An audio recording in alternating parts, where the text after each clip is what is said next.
Welcome to the New Thinking for a New World podcast, where we explore the most pressing issues that are challenging and changing our societies. We are looking for new thinking and new solutions wherever we can find them. Listen as host Alan Stoga, the Tallberg Foundation's chairman, challenges his guests for analysis, ideas and actions. Together, we can help make our world at least a bit better. As recently as September 2021, outgoing German Chancellor Angela Merkel described economic relations between Europe and China as, quote, win-win. Fast forward to April 1st of this year, when the EU's de facto foreign minister, Joseph Borrell, described the then just completed EU-China summit as, again a quote, a dialogue of the deaf. Geopolitics rarely moves at that speed. Admittedly, Merkel may well have been a lagging indicator, and Borrell has a bit of a reputation for saying the wrong thing at the wrong time. But there can be absolutely no doubt that Europe's view of how to deal with China has suddenly shifted from growing cooperation to strategic competition and even confrontation. Was it the result of American pressure? Did Chinese policy lurch in directions that surprised the Europeans? Was it a byproduct of COVID or the Russian invasion? Andrew Small, who's a fellow at the German Marshall Fund, has some thoughtful answers. He recently published a fascinating book, No Limits, the inside story of China's war with the West, that details the dramatic ongoing shift in relations between the West, Europe, as well as the United States, and China. Welcome, Andrew. Thanks very much. Delighted to be able to join you today. Let's start with the view from 60,000 feet. Did China suddenly change from partner to rival to threat, or did the West's understanding of what China is up to suddenly change? I think a few things went on simultaneously, and it can actually be quite difficult to disentangle kind of cause and effect in some of these. Certainly some of the trends that were being seen on the Chinese side under Xi Jinping's leadership had been underway for a number of years. Certainly some of the most kind of dramatic shifts that we saw. I think the understanding on the European, the US side, that we were seeing something that had been kind of a shift from soft authoritarianism in the way that the party had operated before to something that started to look a bit more totalitarian in scope, was something that dawned on people over a period of a number of years. But I think the biggest shifts really were how this fused with the catch-up that we were seeing on China's part, particularly in the technological realm, where I think what China looks like as a much smaller economy, what China looks like as a much less technologically capable power versus what China looks like as something that is closer to a peer competitor is very different, both in terms of its impact on Europe, on the United States, and globally. I trace in the book almost this sort of simultaneous point of understanding that was being reached by, on the one hand, the US Department of Defense in its kind of assessment that was essentially that Chinese access to kind of open markets in its capacity to access Western technologies was now starting to turn it into a peer competitor in military terms. But simultaneously, you had this shift in the understanding on the German side, among German business, that part of the Western business community that had arguably done the best out of the relationship with China over the preceding 20 years, that it was also becoming a peer competitor in the realm of advanced economic technologies, that it was the sort of industrial policies that we'd seen in the past, the measures that we'd seen China pursuing were starting to turn into something that was a threat to the future of the German economic model as well. And so certainly without the kind of power proximity in these realms, I don't think you would have had the adjustment just from seeing the political changes that were underway under Xi Jinping. And you needed some shocks as well to wake people up to that. 5G, which I kind of go through in the book, was important in Europe, but certainly COVID and certainly what played out with China, Russia really changed the political dynamics in a way that I think people woke up to, some developments that had actually been underway for a much longer period of time. But you needed something that was as dramatizing as some of these shocks to be able to really shift political views, because the art on the Chinese side had always been to stay one level below the level of the urgent. It was always the kind of important issue that you could put off in policy terms rather than the thing that you had to deal with immediately. And that was something that the Chinese officials and the party had been very skilled at, and I think became much less so in recent years. I want to come back to several points you just made, the Germans on tech in particular, but towards the end of the book, you summarize the case for a fundamental shift in Chinese thinking, and there are 4 elements to your summary. One is that the CCP is clearer than ever that it is in an ideological war with the West. Secondly, that the CCP is set on Chinese self-reliance. That's an aim in and of itself, you argue. Xi Jinping, thirdly, has a fundamentally different assessment of what is China's national interest than the conventional wisdom in the West of what is China's national interest. And fourth, that the Chinese leadership does not think they're making mistakes, even though we all think they're making mistakes. I thought that bit was incredibly important in terms of pointing where these things may be going, which is potentially all in the wrong directions. Is that your conclusion? That's a very nice summary and a very good distillation of some of the thesis part of the book. Yes, I mean, I think after the book came out, we've had Party Congress, 20th Party Congress, which tended to be even more confirmatory of some of these trends. I think, I mean, I highlight simultaneously at the end, there is more of an understanding, I think, as a result of the Russian invasion about how acute some of the vulnerabilities on the Chinese side still are. We've seen that with the recent US export controls on advanced node semiconductors.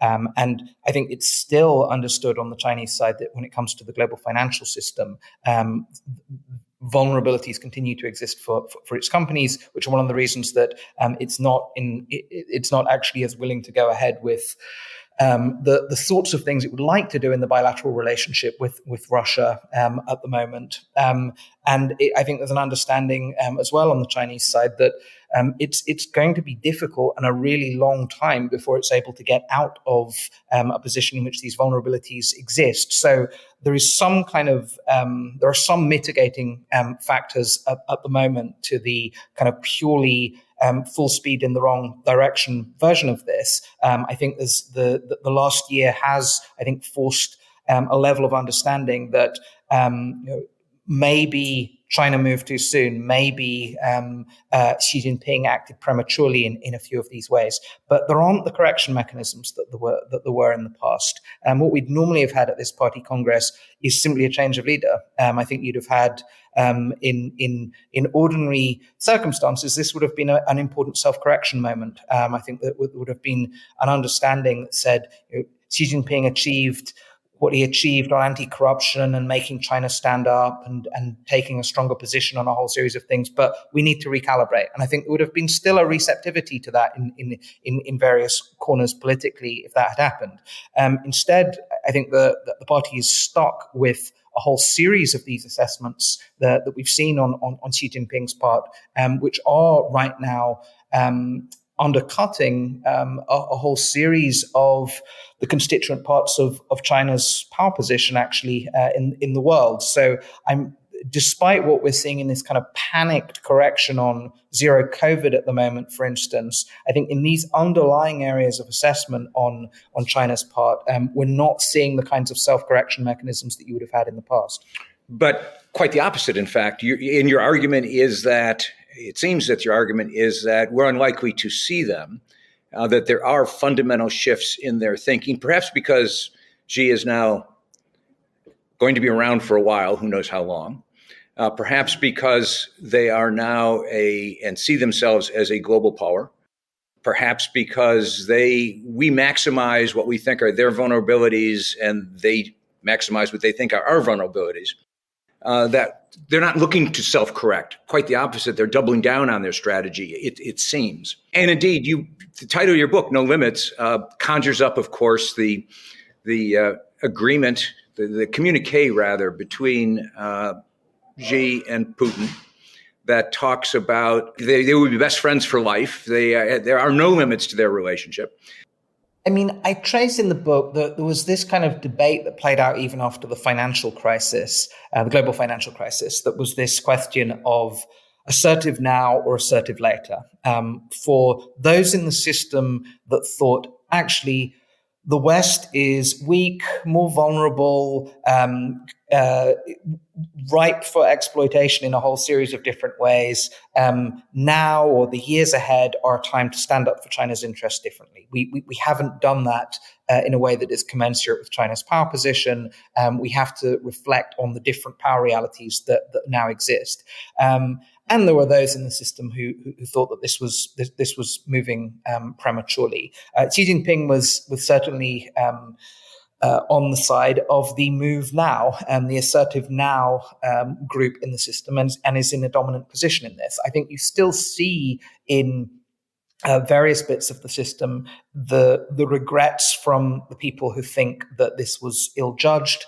But I think you have, I mean, as you characterized in the no limits agreement between China and Russia, this does have a significantly ideological quality to it. I think there is a sense of being engaged in an ideological struggle in a much more profound way. That this concept of struggle has come very much to the fore. I think not that exactly there's a writing off that's taken place on the Chinese side of relations with the West, but I think there is an understanding that there's a much more adverse set of external conditions for China, that these dynamics have moved in quite a fundamental way, and that they're not going to be fixed by some of the approaches that were taken in the past. There's not going to be a way of mollifying the US, Europeans, Japanese, or the others that have kind of gone through this turn in their views. So I think there is certainly a sense that the strategic contest that's underway is going to stick. And if that's the case, that China needs to embark on that in a more full-throated, more committed way, including with other partners and allies. And I think this is the part of things on the dynamic with Russia as well. China sees coalitions emerging to balance against it. It had always been reluctant to align as closely with some of the other friends, partners, and quasi-allies of this sort in the past.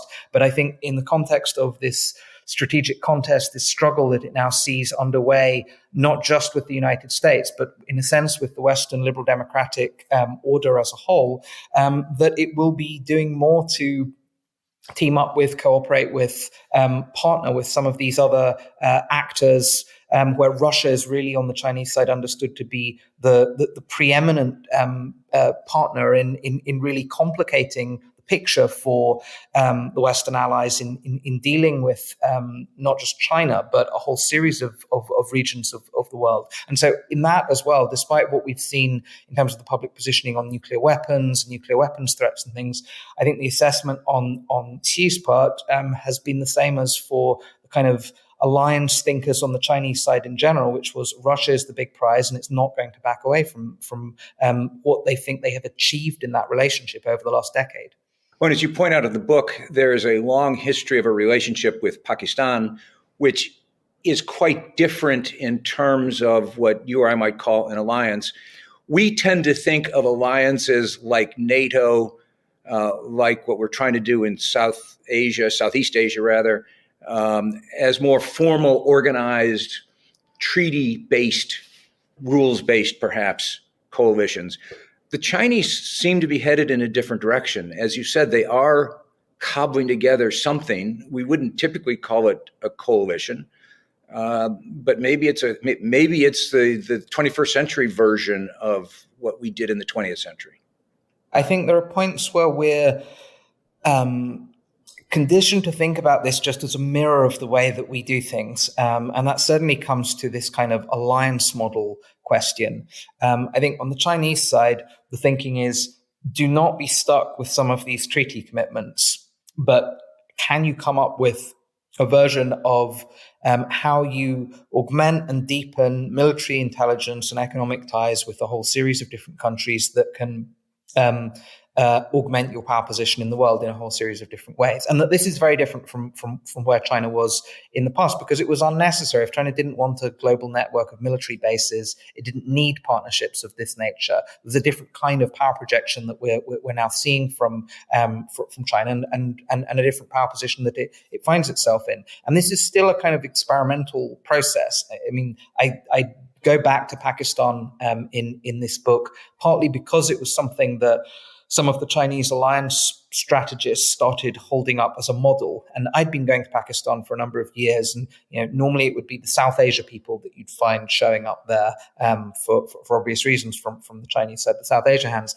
And then you started seeing these kind of wider strategists who you normally only saw in the context of US-China meetings and things. And they were there to explore these models. And it was this question of what kind of deeper quasi-alliance are you able to build with states that still fall short of formal treaty commitments. And Pakistan was one of these cases where, of course, they have this very deep historic military and intelligence relationship for reasons primarily related to India. But it was something that they were looking at as a model in other cases as well. And I think we make the mistake of thinking that because these relationships are not alliances, that they can't profoundly affect the strategic, including military context in which we're operating. The Russia-China relationship was misread for a number of years because the limitations and mistrust seemed to be the defining feature of it. And we would keep seeing all these different thresholds crossed between the two sides in terms of what they were doing in transfer of advanced weapons, in the energy relationship, in forms of political and diplomatic coordination, that were clearly adding up to something different from what we'd seen in the past.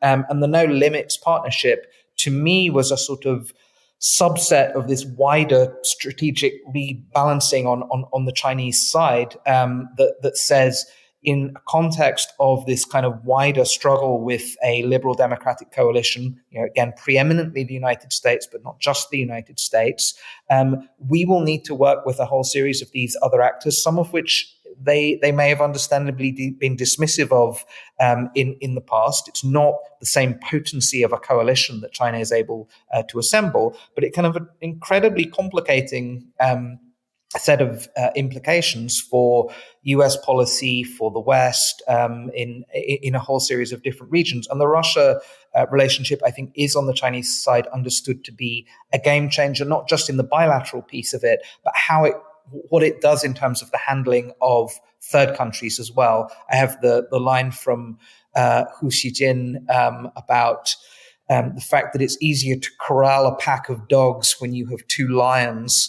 And I think this is still the understanding that China is entering an era that is essentially of a contest of coalitions, of systems, not just a contest that's characterized by great power rivalry. And of course, on the Chinese side, it's never been just understood as great power rivalry. I mean, of course, it's kind of deeply entrenched in Marxian thinking to think about these things in something that looks more like system terms. It's something where we collectively had tended to approach these things much more through different lanes, separating out trade and economic and technology and security policy in different ways. And it's only been in the last few years that we've started fusing these issues and seeing their intertwined relationship in a way that I think the Chinese system has just been much more comfortable thinking about these things in such terms.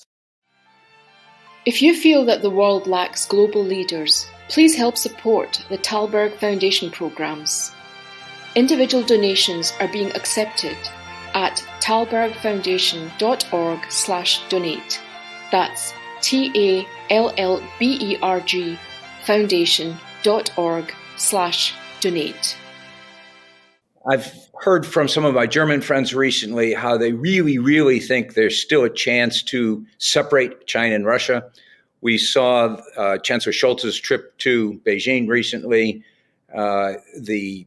his personal approval of the Hamburg investment, the Foreign Affairs article that he published, How to Avoid a New Cold War in a Multipolar Era, which is all about Back to the Future. I'm not sure Germany's quite on board with this. At least some parts of the German establishment seem to be trying to head in a different direction. Is that fair, do you think? It's absolutely fair. I mean, and it's not just Germany. If you go through Macron's speeches on this subject, I think you find something that looks not dissimilar to the kind of language that Scholz has been using, even though the two don't particularly get on. But in one way, Scholz and the Chancellery have been a bit more of they're at the edge of the German debate now rather than at the center of it. I mean, if you look at the opinion shift in German civil society, in German business, in the German public, I think you're in a place where you are in the process of reaching quite a different understanding of what's at stake. And even when it comes to, particularly when it comes to German business, this used to be a dynamic where it was the business community as a whole that was holding out for something different. Now we're down to something that looks more like a sort of subset of German businesses. There's still a few extremely exposed companies and industries that have been the biggest cheerleader for sort of clinging on to that prior model for the relationship. But I think there is this points discomfort with describing and characterizing the new realities as they are. If there's going to be real diversification away from China, if there's going to be some of the rebalancing that's required, if there's going to be let's not repeat the mistakes we made with Russia, with China, then that's something where you need to bring a kind of wider political constituency with you. But at the moment, there are still corners with Scholz and some of the people around him that are quite resistant to the idea that this is the case. But I think the positioning that you've seen from the Chancellery and from a few of these major German firms, BASF, Siemens, the Volkswagen, is a reflection of the fact that they feel under pressure. They feel that the debate has moved against them. That they feel that the trends are coming out in a very different place. And if you look at the leaked China strategy that came out from the foreign ministry a little earlier this year, that the actual strategy will emerge next year, you see much more acute sense of the kinds of steps that are going to have to be required to be able to deal with the China phenomenon as it is, rather than the one that I think they would wish it to be. But I mean, lastly on this, I think there are hopes about what China can do vis-a-vis Russia that are also in some cases, they're sold as a sort of geopolitically sophisticated, hard-headed realism. We can, our biggest security challenge now is Russia, and we can get the Chinese on board. And so maybe we have to construct a relationship that makes this possible. And Tinkerbell. I mean, it literally is Tinkerbell. If we just wish hard enough, you'll be alive, Tinker. If we just wish hard enough, the Chinese will see the error of their ways in supporting the Russians and solve this silly war. I've had them say that to me, literally, almost in those tours, without the Tinkerbell reference. Yeah, and that's the problem with this. It's not hard-headed or realistic or pragmatic to go into to be dealing with China on its relationship with Russia on the assumption that there's anywhere that one can get by way of them putting pressure that will translate into changes in Russian policy on anything. So I think it is exactly as you characterize it. I think there has been this, that there are still corners in Europe that have not fully adjusted to the new realities, including ones as important as the Chancellery up the road from here. Let's go back to tech just for a moment. You've already mentioned Huawei 5G on the one hand, U.S. chip policy on the other hand, and clearly tech is incredibly important to whatever future relationships evolve.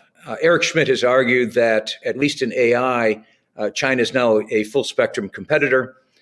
In other sectors, they are probably in the lead. Huawei is an example of a pullback or pushback. I don't know if it's push me or pull me. But is it too late to stop the Chinese from becoming a dominant technology player? I think what you've seen in a couple of these sectors what's going on with semiconductors now, what's gone on in telecoms, is that it's not actually too late. I mean, of course, China is going to be a significantly more capable technological power, but there are these sectors in which they are well aware of the vulnerabilities that continue to exist, the external dependence that still exists, and the fact that despite having sunk prodigious sums of money into, for instance, advanced semiconductor design, everything they've tried to do with the chip industry, there are still areas in which they significantly lag. And when you go around and do the map of the supply chain things, there are areas where the measures that we are now seeing with the new export controls from October represent a real blow for their capacity to put themselves in a certain place, with ripple effects across the entire Chinese technology sector. And what we saw with Huawei and 5G was that this kind of concerted push on the US side really did shift the balance. I mean, there were internal dynamics in Europe as well, but you had a juncture 4 years ago where Huawei was pretty much poised to sweep the board in Europe. It was in a position globally where the number of contracts that it had for 5G build-outs were astonishingly expansive, to the extent that the few remaining companies, which was essentially down to Nokia and Ericsson, the expectation was at least one of those companies would go down in the way that many of the other firms that had would previously have been capable of doing this had already been wiped out in the brutal consolidation in that industry before. A lot of that consolidation taking place in the context of this kind of vicious price competition with Huawei.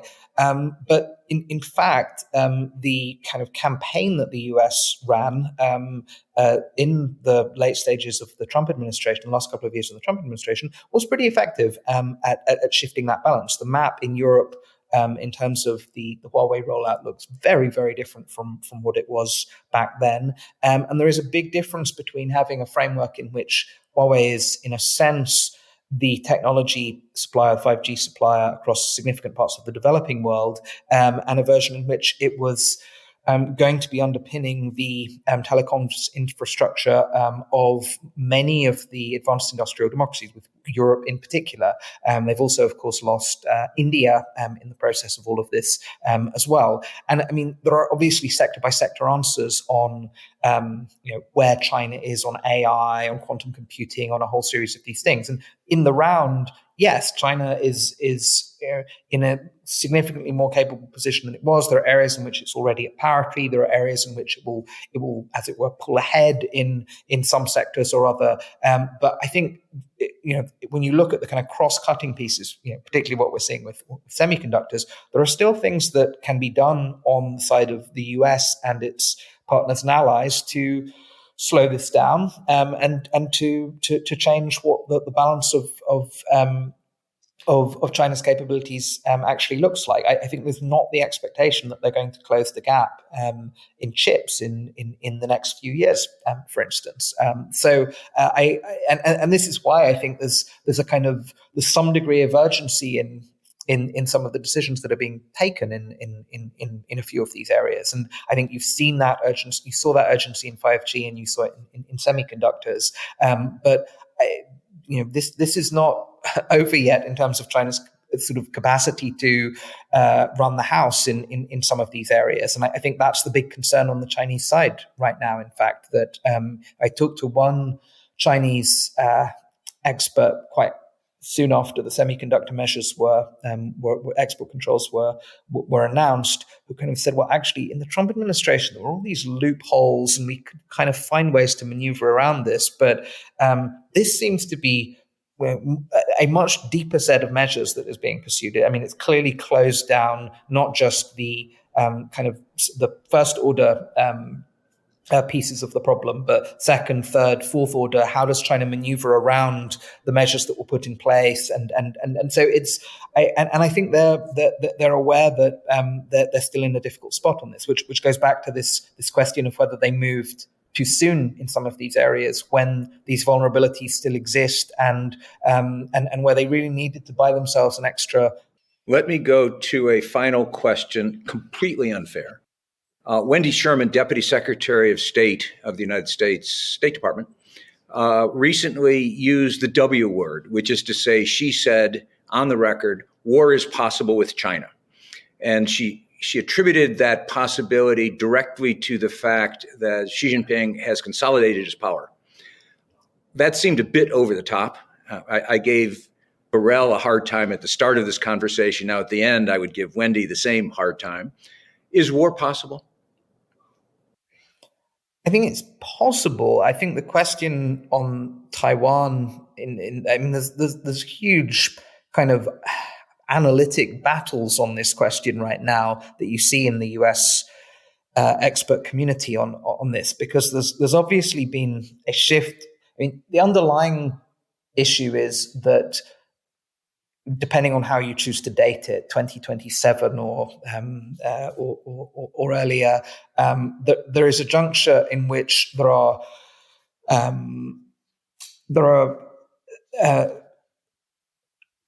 steps that the Chinese can take, PLA can take, that they were not capable of before when it comes to an invasion of Taiwan. And that's something where if you're only then in the position of assessing not can China do this, but does Xi Jinping see fit to do this? Does Xi Jinping think it makes sense to do now? Then obviously it creates a much higher level of anxiety about whether there's adequate preparation for these scenarios than was the case where PLA capabilities lagged. There's no intelligence to suggest at the moment that there's been some marked shift in plans. There are some analytical conclusions that say, in light of the other things that we're seeing in Xi Jinping's decision-making, he may decide to do this. But this is a one-shot deal for them as well. I mean, if they get this wrong and they act at the wrong moment, then clearly it's potentially regime-threatening for them. So I think the balance of risks has certainly moved very markedly, and we see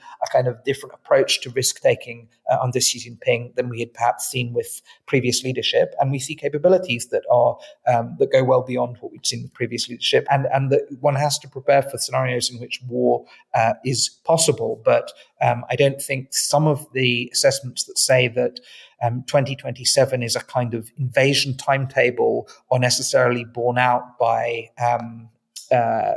kind of analysis on what we're seeing in the decision making yet on the Chinese side. Well, I'm sure we will talk again before 2027 to see how we're moving. But Andrew, I want to thank you for this conversation. The book, No Limits, The Inside Story of China's War with the West, is one of the things that I've been telling people that they have to read, particularly the Europeans. Thanks a lot, Alan. Thank you for joining us. Please rate our show on Apple Podcast and subscribe. Meanwhile, you can find us on Facebook, Twitter, and Instagram. Or you can subscribe to our newsletter at tallbergfoundation.org to learn more about our work. That's TALLBERG foundation.org. Thank you, and we'll be back again next week for another episode of Tallberg's New Thinking for a New World. This podcast was brought to you through the generous support of SNF, the Stavros Niarchos Foundation.